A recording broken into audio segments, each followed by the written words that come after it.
I've been a big fan of projectors ever since I got my first one in the 1990s. At that time, I could get a 120-inch or 3-meter image at a time when you were lucky to get a 35-inch or 89-centimeter cathode ray tube TV screen. Admittedly, it wasn't the best resolution. Laserdisc only offered 425 lines, which meant for some pretty chunky pixels.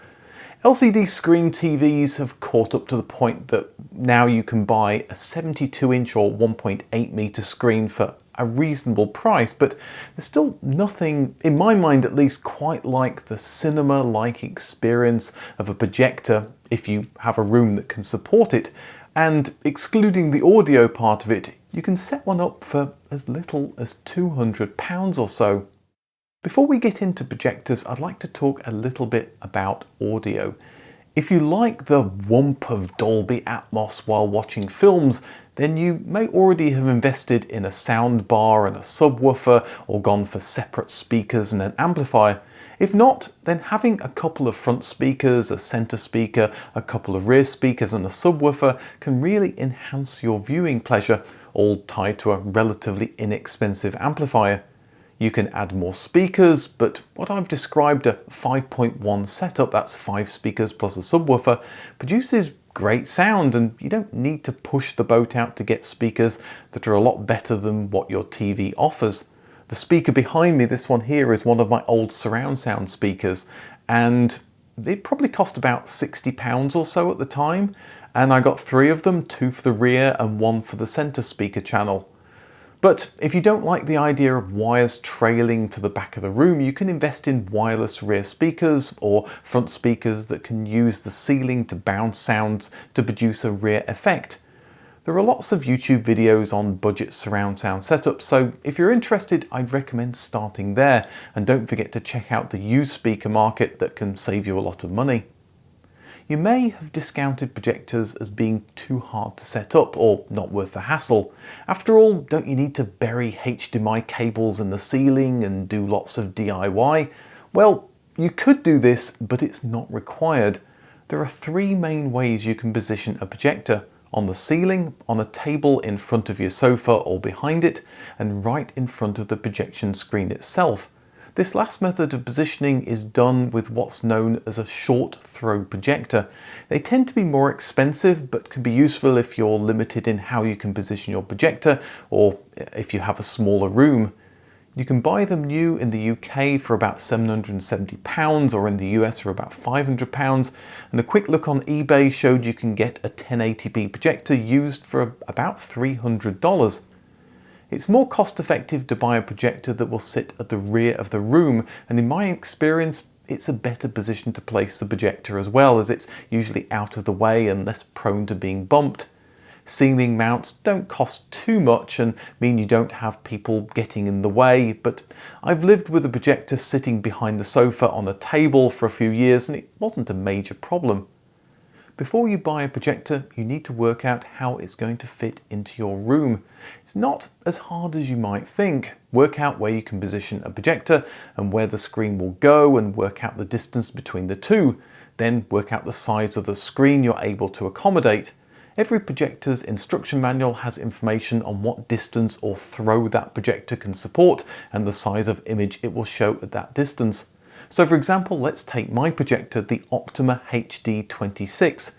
The user guide gives a list of projection distances from about 1 meter to 11 meters. For each distance, there's a picture size it'll display. The distance of my projector is about 3.9 meters or 12 feet 9 inches. So the diagonal size screen it can show is around 2.8 meters or 110 inches. You may find your living room is too small to take a projector, but there are other options. Imagine having a projector in the bedroom and cuddling up to a late night movie in bed with some popcorn. When I first got into projectors, there was a lot of, in my opinion, rubbish talked about by videophile experts who told me the screen was too big for the room and I needed this and I needed that. In my experience, don't listen to any of that. Get what you want. I had a 120-inch or 3-meter screen in a relatively small room and I loved it. Your mileage may of course vary, but Do what's best for you, and if you're not sure, mock something up to see what it would look like. But how do you know what's a good projector and what's a bad projector? I'd recommend the website projectorcentral.com that gives great recommendations. You can buy some pretty special projectors that they recommend, and it's true that 4K projectors cost a premium, but my old eyes are perfectly happy with a 1080p projector, and I have a 4K TV. To be honest, in the 1990s, my younger eyes didn't mind the old 420p images I was getting from the Laserdisc player. I bought my current projector, the Optima HD26, 8 years ago when it was recommended on Projector Central. At that time it cost about $500, that's about £400, but I've seen the same model on eBay here in the US for $225, and that's around £177. If you want to find good used projectors, you can use the Wayback Machine to check out the recommendations that Projector Central was making a few years ago. You should be able to find a good deal if you're willing to shop around a bit. If you do decide to go the used route though, check out the cost of a new bulb. It's not as simple as installing a new 60-watt light bulb. Projector bulbs can be quite costly. My first projector used bulbs that cost £400, but they've come down considerably in price since then. A replacement bulb for my current projector can be had for about $30 or £36. But you might not be so lucky. Find the model you're interested in and check the price of the bulb before buying. Bulbs can typically last for a few thousand hours of viewing. That may not seem much, but in my experience, it's a few years of use before you need to buy a replacement. Once you have your projector, you're going to have to need some sort of HDMI connection. There's two ways to go here, a wired or a wireless HDMI connection. Wireless is a tempting option, and a wireless HDMI setup might work well for you, but it hasn't gone well for me. I bought a solution that cost about £140, and even though the distance between the transmitter and receiver was maybe 4 meters, it kept having problems with reception and became unworkable. My recommendation would be, if you want to go this route, buy something you can return in case it doesn't work out for you. Buying a long HDMI cable is relatively inexpensive, but you have to work out a way to trail the wire.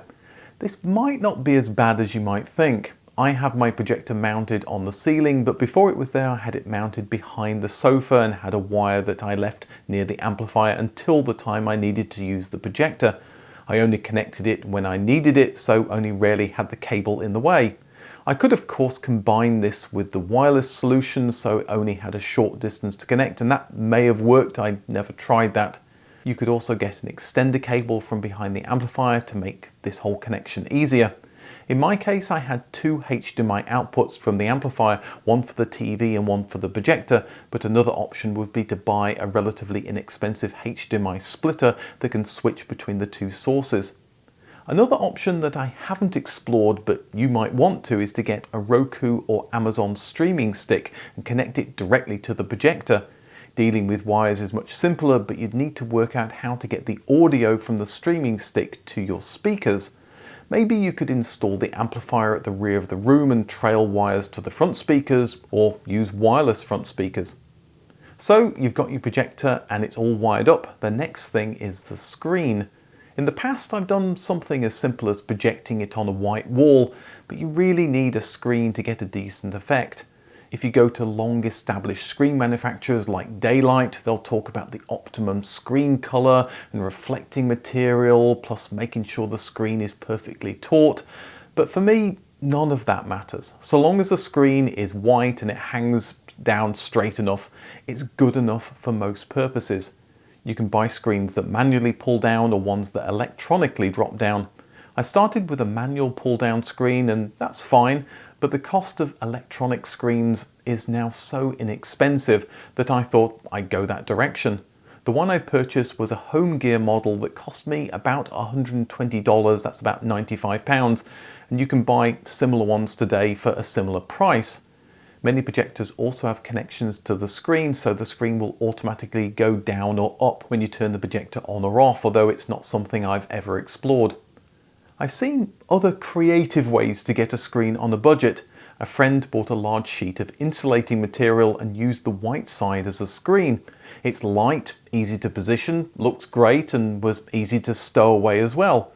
Foldable screens are good if you don't want to go to the trouble of hanging them down from the ceiling and can be bought for around £14 or so.